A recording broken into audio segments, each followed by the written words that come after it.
来继续来看联发科的子公司合作达发科技，今仔日挂牌就市。达发科技红看作是联发科的小金鸡，但是股票每月的行情失灵，盘中上价甚至落8%到400块。因为达发科技的主力蓝牙甲宽屏固网，这个市场的竞争是愈来愈激烈。因的董事长表示，会继续来拼高阶制程，来甲竞争者吃拼。联发科子公司达发科技今仔日挂牌就市，不过每月行情却不如预期，盘中的股价上价甚至落到400块，加上市场竞争激烈，董事长谢清刚表示，讲好基本面，嘛将会布局先进的技术来应战。景气啦，或者是这个世界大环境都一直在变，不断的推出高价值的产品，持续布局先进的技术跟先进的制程。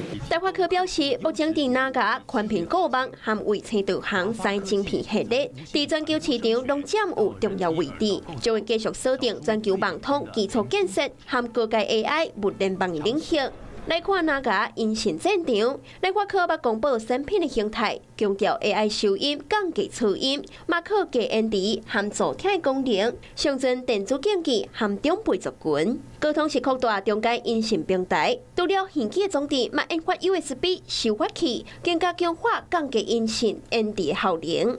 若使用，除了靠手机的装置控制智慧设备，佮整合耳机和助听器的功能，扩大使用的商机。目前的固网有博通，那比较中低阶的晶片，基本上都是被中国抢走了。那它未来全部都是主攻比较高阶、高毛利的 AI 物联网的话，可以凸显出自己本身跟其他家厂商有什么样的不同。专家分析，保留家己的特色，才有出头的机会。达发科公开新高时，估计算落来每一场大概会当赚14万，佮吸引超过20万人参加。不过今仔日高价观察，想要靠此来赚红包，也得爱等。多数以外，这礼拜包括հիմ团、宜德、兴国和辉煌，拢有新高的机会。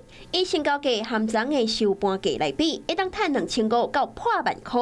若是总部抽到，预计会当赚25350块。不过交易市场随时都在变化，敢会当如期来赚一条？伫时机和市场的趋势掌握，拢爱做好功课。